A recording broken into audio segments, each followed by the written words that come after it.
Hello everyone, and peace of Christ to all of you. Please invite your friends and let us have some good time together. Today we have a very important issue to share with you. But before we start, we have our friend here. His name is Palestine. A lot of stain he have. He made a comment just now. He said, well, in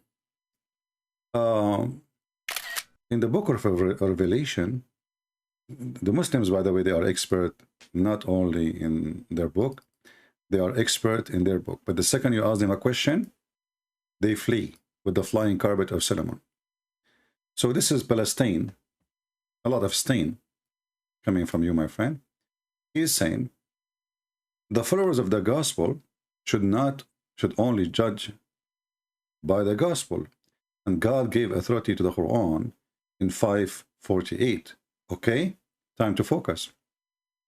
And I find it very funny that the book of Revelation is speaking about the Messiah as God, and you approve it, and you are saying that the Quran approve it, because the verse you are quoting for me, my friend, it says that this verse, the book which is given to Muhammad, approve our book.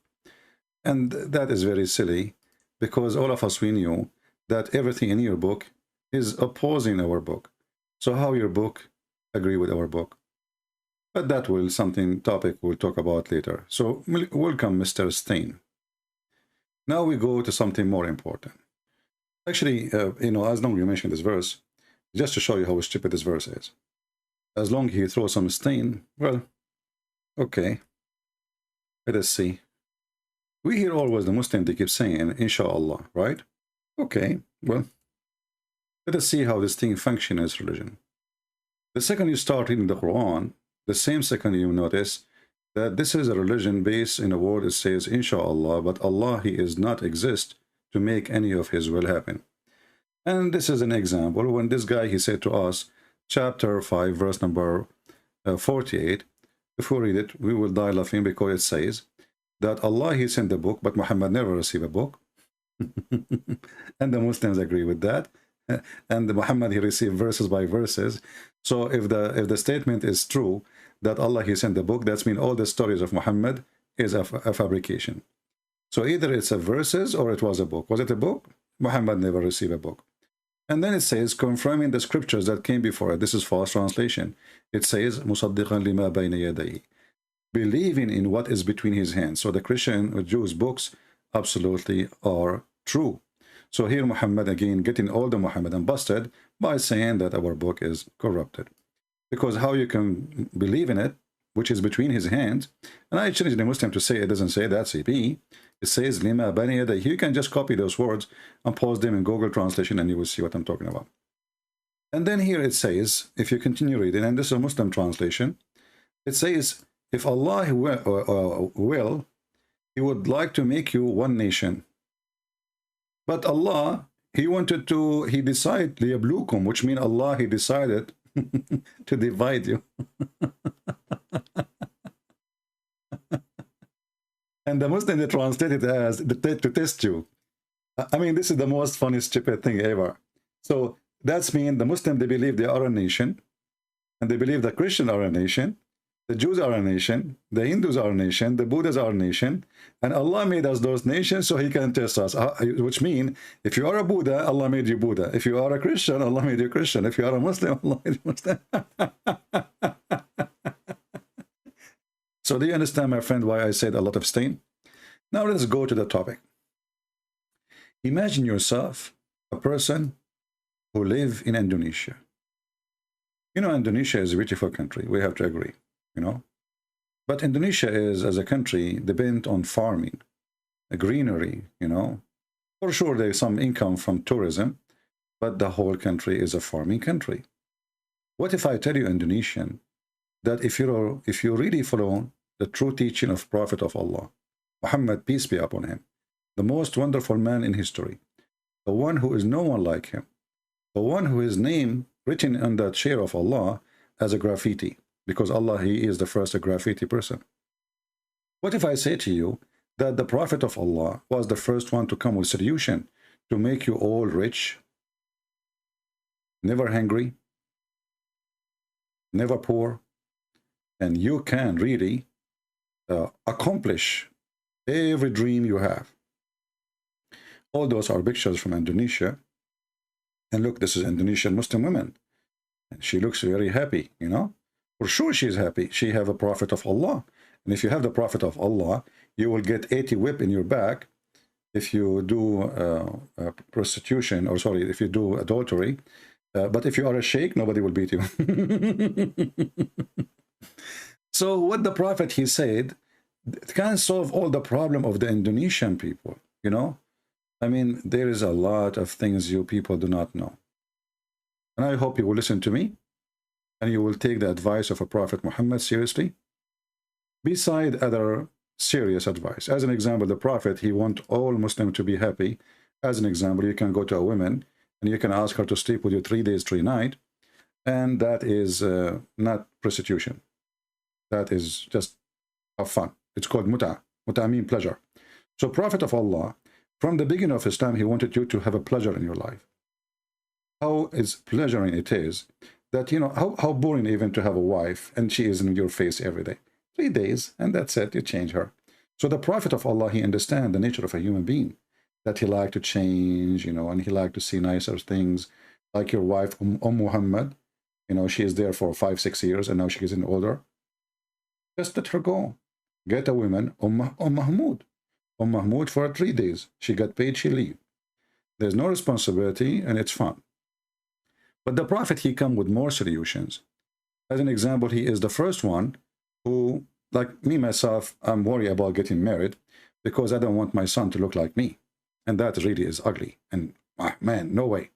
But after I learned from Prophet Muhammad that the one who comes first is the one who decides the gender and the look of the baby, now I feel so comfortable, and the Prophet, he solved my problem. So all what I need to do, if I get married, in order not to have a son look like me, I'm not going to come first. As simple as that. And then my wife, she will come first, and then my son will not look like me. Bingo. See? So Prophet of Allah, he solved tons of problems. One of them, you don't look like me, as an example. Now, for sure, all of you look good. You know, I'm just giving you an example. Like maybe my situation is different from your situation, but you understand my situation now, right? So now the Prophet of Allah, he come with different situation where we can really live a fancy life. So Prophet of Allah, he said that anyone, he will have any tools for agriculture in his house, Allah will curse this house. And look how beautiful this statement is. The Prophet of Allah, he don't want Indonesian to work in agriculture. Egyptian, Indonesian, Sudan, Tunisia, Morocco, don't even touch it. And if you have a tool like those in your house, Allah will destroy you and will destroy your household. Another way, those tools can bring curse. Not can, it's a must. Muhammad, he knew what he's saying. And as you know, this is Sahih. So a Muslim might say to you, oh, this is not Sahih. It's said here, Sahih. I like the word Sahih, by the way. You know, I have a friend, his name is Sahih Christian. I don't know if you know him. So it says Sahih, and this is even in Sahih al-Bukhari, which is wonderful. In al-Bukhari, he says, that narrated by Abu Potato, he said, I saw some agriculture equipment, and I said, I heard the Prophet saying, there's no house in which this equipment enters except that Allah will cause humiliation to enter it. Actually, I heard that the reason Trump, he lost the election, or he lost the White House if he did not lose the election, because they found in his house a tool for farming in the White House. You know, his wife, she liked to do some farming. She liked to plant some tomato, potato. You know, they are poor people, as you know. So they like to grow in the yard of the White House, some tomato, so they can feed themselves. And, you know, Trump is really a big guy, and he had to eat, and he didn't have money. So she brought the agriculture, you know, equipment to her house from Home Depot, and she started growing some potatoes, tomatoes. And then we know what happened to Trump. Trump now, he don't live in the White House, and the one who's eating the tomato, of which is grown by the wife of Trump, is Joe Biden. This is a true story, by the way. So, brother, if you have any agriculture equipment, you need to get rid of it immediately. It's dangerous. The whole world, We should not work in agriculture. Like, in Ukraine, or in Russia, they are number one who produce wheat. Who need wheat? Let us be real. The whole world do not need wheat. It's true that Egypt, Jordan, Syria, or Middle Eastern countries, they heavily need wheat to live, and they are going to struggle badly if the war continue, and even might they go in hunger. But still, we can stop eating wheat and we can switch to cake, because agriculture equipment is going to bring a disaster for us if we have it. When you see those big machines, and those stupid things to do farming and etc. Those people do not know how much dangerous those things can bring to us, because Allah will be so angry. And here, by the way, when somebody says to you that the Prophet of Allah is not wise, he is not wonderful, you have all the reasoning to understand that those people who say that about Prophet Muhammad, because they are jealous. Now, if you want to understand really why Muhammad he said those things, the answer is very simple. Muhammad, he want fighters, he don't want farmers. Muhammad was a thief, not a civil person. Muhammad, he want to conquer and steal the money of other people. He want not the Muslim to do farming, he want other nations to do farming and he steal their food. Muhammad simply is a big fat thief. He's evil, he's ugly, and if we follow his advices, all of us, we will struggle and we will die from hunger. Because imagine if everybody, and this is telling you now, who in the world want to follow Prophet Muhammad? Nobody. Because following this idiot mean death. Following this false criminal mean death. Muhammad, he said those statements because at that time his army was victorious and they do not need to do farming. And Muhammad, he wanted to prevent his people from living peaceful life, growing their own food, growing their own animals, living like every human being, be productive, do something good, feed others. Muhammad, he wants you to be a criminal. Every word in this sentence here. And as you see, the Muslim cannot say to us, this is da'if. Every word here proves to us that this is Satan. Satan, he don't want us to do farming.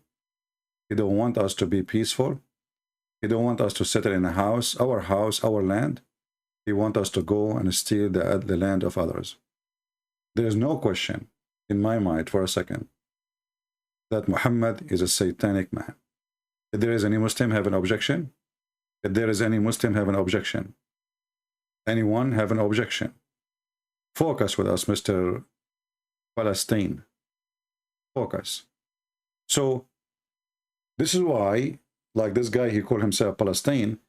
Umar al-Khattab, he came to Jerusalem to occupy Jerusalem so he can take the wealth of the Christian and the Jews, as chapter 9, verse 29 says. Go and kill them, attack them, so you can get the blondie girls, as the interpretation says. So he is a thief. Not only he want to take the food from us, not only he want to take money, he want to take even women. And because they are obsessed with the blonde women, white women, he said it clearly, attack the Roman and get the blondie. So I challenge any Muslim to refute what I'm saying and what you will say now. It doesn't say that, CP. Let me refute you, CP. Here it says, حدثنا Abdullah ibn Yusuf. Yusuf, he said from Abdullah. Abdullah, he said from Al-Himsi. Al-Himsi, he said from Ziyad. Ziyad, he said from Abi Umama. Abi Umama, he said that he saw and he heard the Prophet. Now everybody knows that Ibn Umama, he is a Qumama, which means a garbage. What the heck? I mean, this is Sahih al-Bukhari and this is Sahih. Suddenly it is false. They will find any excuse to take anything embarrassment or bring embarrassment to the false prophet. And if you see here, actually, if you go, this is the same hadith in different book. It says here in Arabic, Sahih. So my friend, we have to get serious and we have to learn that the Prophet of Allah, he is the best for mankind.